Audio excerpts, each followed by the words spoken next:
दोस्तों जरा सोचिए कि क्या हो अगर एक दिन अचानक से पृथ्वी के आसमान में सूरज चमकना बंद हो जाए। जी हां, अगर ऐसा हुआ तो कुछ ही दिनों में पृथ्वी पर जीवन का विनाश हो जाएगा। अगर सोलर सिस्टम एक शरीर है तो सूरज उसकी धड़कन, और जब धड़कन रुक जाती है तो इंसान उठता नहीं, उठ जाता है।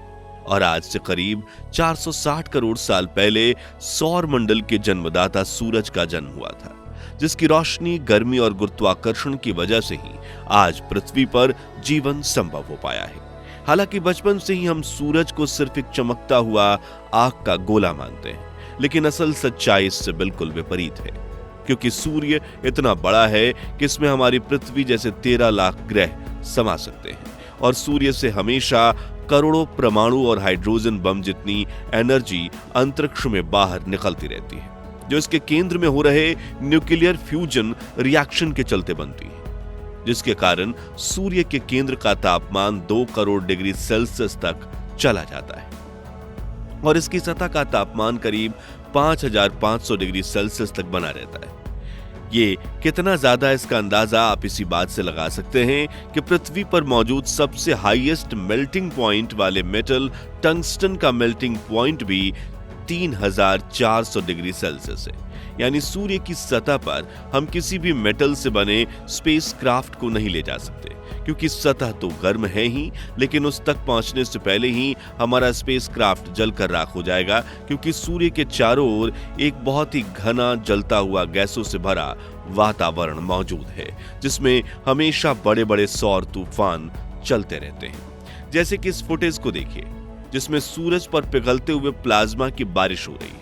वहीं यहाँ एक भयंकर सोलर ब्लास्ट हो रहा है, यानी दूर से शांत दिखने वाला ये तारा कितना अशांत है कि यहाँ कब क्या हो जाए कोई नहीं जान सकता। और सूर्य पर होने वाली हर गतिविधि का असर पृथ्वी और सौर मंडल के बाकी ग्रहों पर होता है। बचपन में आपने पढ़ा होगा कि पृथ्वी के पास खुद की मैग्नेटिक फील्ड है, जो अंतरिक्ष में होने वाली गतिविधियों से हमारी रक्षा करती है। अब ये तो सच है, लेकिन पूरा सच नहीं, क्योंकि सूर्य से आने वाले सौर तूफानों की तीव्रता के सामने पृथ्वी की मैग्नेटिक फील्ड भी कई बार फेल हो चुकी है। जैसे कि सन 1859 में जब एक भयंकर सौर तूफान पृथ्वी की मैग्नेटिक फील्ड से टकराया तो दुनिया भर में बिजली चली गई थी और संदेश भेजने वाले कई टेलीग्राफ मशीन में अचानक ब्लास्ट हुआ था। जबकि साल 1989 में जब सूर्य का जियोमैग्नेटिक स्टार पृथ्वी से टकराया, तब धरती पर कई पावर ग्रिड्स ब्लास्ट हो गई थी और अमेरिका एंड स्वीडन के 60 लाख लोग 9 घंटे बिजली के बिना रहे थे। वहीं पृथ्वी की परिक्रमा कर रहे हजारों सैटेलाइट को नुकसान पहुंचा था और दर्जनों सैटेलाइट तो तुरंत आउट ऑफ सर्विस हो गई थी। इससे अरबों डॉलर का नुकसान हुआ था और पूरी दुनिया का कम्युनिकेशन एक दूसरे से काफी प्रभावित हुआ था।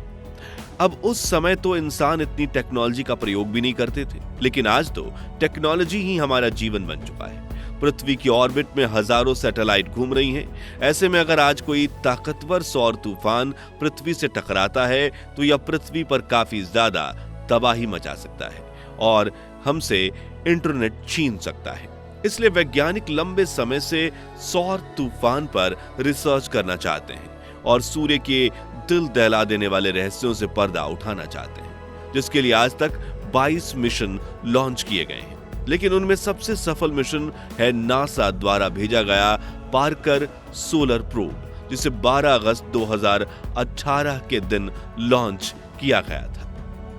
इस मानव रहित अंतरिक्ष यान का काम सूर्य के बेहद करीब जाकर उसके बर्ताव, वातावरण, सौर तूफान और सूर्य पर मचने वाली उथल पुथल को स्टडी करना है। और ये सूरज के सबसे करीब जाने वाला मेड ऑब्जेक्ट है, जिसने पिछले 6 साल में सूर्य के चक्कर लगाते हुए उसके कई रहस्यों से पर्दा उठाया है, जिसमें सबसे बड़ी खोज है सूर्य की 6 आवाजें रिकॉर्ड करना, जो ये साबित करती हैं कि सूर्य एक शांत गोला नहीं है। और आज हम इन 6 आवाजों को सुनने के साथ सूर्य की कुछ तस्वीरें और वीडियोस भी देखेंगे, जिन्हें पार्कर सोलर प्रोब ने रिकॉर्ड किया है। लेकिन उससे पहले सौर मंडल के जन्मदाता सूर्य के सम्मान में एक लाइक जरूर वीडियो को दीजिए। दोस्तों, रिकॉर्ड की गई ऑडियो क्लिप को सुनने से पहले आपको बता दें कि अंतरिक्ष में किसी तरह की आवाज ट्रेवल नहीं करती और इन 6 ऑडियो क्लिप्स को नासा के वैज्ञानिकों ने उस डेटा का इस्तेमाल करके बनाया है जो पार्कर सोलर प्रोब ने भेजी है, जैसे कि सूर्य के करीब जाने पर गैसों के पार्टिकल्स में दबाव, frequency, pressure waves, particle waves, gas waves और वीडियो विजुअल्स वगैरह। तो चलिए सुनते हैं सूर्य की पहली खौफनाक आवाज। सबसे पहले आप जो घरघराहट और विसल जैसी आवाज सुनने वाले हैं, उसे सूर्य के वातावरण में प्रवेश होते हुए ही पार्कर सोलर प्रोब ने रिकॉर्ड किया। ये आवाज सूर्य में मौजूद प्लाज्मा और इलेक्ट्रिकली चार्ज पार्टिकल्स में होने वाले दबाव के परिवर्तन की डेटा की फ्रीक्वेंसी और एम्पलीट्यूड की डेटा को रिकॉर्ड करके बनाई गई है। तो आइए सुनते हैं इस खौफनाक आवाज को। इस फुटेज के साथ pressure waves in the solar wind, scientists can turn the data into all these audio clips we're about to hear. The first 2 are the most इस bizarre. आवाज को लेकर साइंटिस्ट्स का कहना है कि सूर्य के वातावरण में मौजूद गैसों के दबाव में तेजी से हो रहे परिवर्तन की वजह से यह आवाज ऊपर नीचे हो रही है। सूर्य की दूसरी विचित्र आवाज। यह ऑडियो सूर्य के थोड़ा और करीब जाकर वहां पर गैसों में आने वाले परिवर्तन से रिकॉर्ड की गई है और यह भी काफी ज्यादा अजीब और डरावनी आवाज है, जो कभी तो बहुत ही कम हो जाती है और कभी बहुत तेजी से बढ़ जाती है। इससे जुड़ी टेक्निकल जानकारी पर ध्यान दें तो जब सोलर पार्टिकल सूर्य की मैग्नेटिक लाइंस को आउटर स्पेस में भेज रहा होता है, उनके रास्ते पर चलते हुए सूर्य से बाहर निकलते हैं, तब इनमें होने वाले प्रेशर चेंज की वजह से हमें यह ऑडियो सुनकर ऐसा लगता है मानो कि जोर से कोई सीटी बजा रहा हो। इसलिए वैज्ञानिकों ने इसे विशलर मोड वेव्स नाम दिया है। सूर्य की तीसरी आवाज। दोस्तों, बचपन में आपने पढ़ा होगा कि जब वातावरण में मौजूद पार्टिकल्स गर्म होते हैं तो उस गर्मी से वो चार्ज हो जाते हैं और उनके प्रेशर में भी बदलाव होता है। ये तीसरी ऑडियो हाई चार्ज पार्टिकल्स में होने वाले प्रेशर चेंजेस की आवाज है, जो किसी के बच्चे के रोने जैसी आवाज महसूस होती है।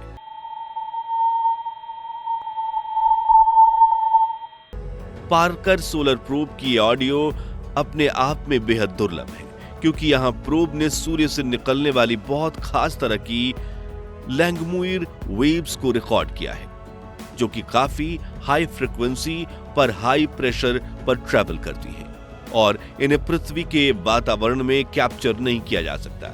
सूर्य की चौथी रहस्यमयी आवाज। आपने देखा होगा कि जब कोई सोशल क्रिएटर आउटडोर में शूट करता है तो उसके पीछे हल्का नॉइज सुनाई देता है, जो कि माइक में तेज हवाएं टकराने का होता है। अगली आवाज कुछ वैसी ही है। आपको बता दें कि सूर्य के सबसे खतरनाक शस्त्र, जो अंतरिक्ष में किसी भी ग्रह, उपग्रह या धूमकेतु को चुटकियों में तबाह करने की ताकत रखता है, उसकी आवाज है। और इस शस्त्र की बात हमने कुछ देर पहले ही की थी। जहां यह है सौर तूफानों की आवाज, जो इतने तीव्र होते हैं कि आए दिन स्पेस में उथल पुथल मचाते रहते हैं। हालांकि पृथ्वी की मैग्नेटिक फील्ड हमें इन सौर तूफानों से बचाए हुए है और ये सौर तूफान से निकलने वाले खास तरह की डिस्पर्सिव वेव्स की आवाज है, जो काफी तेजी से एक फ्रीक्वेंसी से दूसरी फ्रीक्वेंसी में बदलती है, क्योंकि ये सोलर विंड के जरिए ट्रैवल करती है। इन डिस्पर्सिव तरंगों को वैज्ञानिक का यह भी कहना है कि सूर्य पर चलने वाली यह वेव सौर तूफानों के साथ चलने वाली हाई पिच फ्रीक्वेंसी वेव है, जो अगर पृथ्वी तक पहुंचती है तो इसके एनर्जेटिक पार्टिकल पृथ्वी के इलेक्ट्रॉनिक सामानों के लिए काफी घातक साबित हो सकते हैं। सूर्य की पांचवी रोंगटे खड़ी कर देने वाली आवाज। नासा के पार्कर सोलर प्रोब ने सूर्य से निकलने वाली डिस्पर्सिव वेव्स को जब और ज्यादा करीब जाकर रिकॉर्ड किया तो वो कुछ ऐसी सुनाई दे रही थी। वहीं इस ऑडियो को बनाने में सूर्य के मैग्नेटिक फील्ड में होने वाले बदलाव को भी रिकॉर्ड किया गया है। यानी इस पांचवी आवाज में आप जो आवाज सुन रहे हैं, यह सूर्य पर चलने वाले सौर तूफान और सूर्य के मैग्नेटिक फील्ड में होने वाले बदलाव दोनों से ही मिलकर बनी है। और वैज्ञानिकों की माने तो इस आवाज और डेटा की मदद से सूर्य पर चलने वाले सौर तूफानों के समय अंतराल को समझ सकते हैं। कहने का मतलब है कि भविष्य में हम इस डेटा की मदद से ये प्रेडिक्ट कर पाएंगे कि सूरज पर चलने वाले सौर तूफान कब और कितनी तेजी से आएंगे और सौर तूफानों के अपने सैटेलाइट को बचाने के लिए जरूरी कदम भी हम उठा पाएंगे। यहाँ गौर करने वाली बात यह है कि पृथ्वी तक सबसे तेज पहुंचने वाले सौर तूफान को भी यहाँ आने में लगभग 17.5 घंटे लगे थे। ऐसे में अगर हम सौर तूफान को सूर्य की तरफ से रवाना होते ही कैप्चर कर लें तो सैटेलाइट्स की लोकेशन बदलने के लिए हमें पर्याप्त समय मिल जाएगा। सूर्य की आखिरी रहस्यमयी आवाज। सूर्य की ये आवाज अपने आप में बेहद खास है क्योंकि ये बाकी 5 आवाजों से बिल्कुल अलग है। आप भी सुनिए। इस ऑडियो रिकॉर्डिंग का बाकी क्लिप से अलग होने का सबसे बड़ा कारण यह है कि इसे सूर्य पर चलने वाले सौर तूफान या फिर मैग्नेटिक फील्ड डेटा से रिकॉर्ड नहीं किया गया, बल्कि ये ऑडियो रिकॉर्डिंग उन छोटे मेटेओरॉइड्स यानी पत्थरों की है जो सूर्य के गुरुत्वाकर्षण से बंधे हैं और सोलर प्रोब के सूर्य की तरफ बढ़ने के कारण लगातार इससे टकरा रहे हैं। और इस आवाज को सुनकर मुझे हमारे पुराने टीवी की याद आ रही है। वैसे क्या आपको भी ये आवाज पुराने टीवी की तरह लगती है या किस तरह की लगती है? आप कमेंट बॉक्स में हमें बता सकते हैं। तो आज के लिए बस इतना ही। आपको इनमें सूर्य की कौन सी आवाज सबसे ज्यादा डरावनी लगी और क्या भविष्य में पृथ्वी का जन्मदाता सूर्य ही उसके विनाश का कारण बन सकता है? अपनी राय कमेंट्स में बताइए। ये वीडियो अच्छी लगी हो तो इसे लाइक और शेयर करके हमें सपोर्ट कीजिए और विज्ञान को आसान भाषा में समझने के लिए हमारे चैनल को सब्सक्राइब करके पास वाली घंटी जरूर बजा दीजिए। धन्यवाद।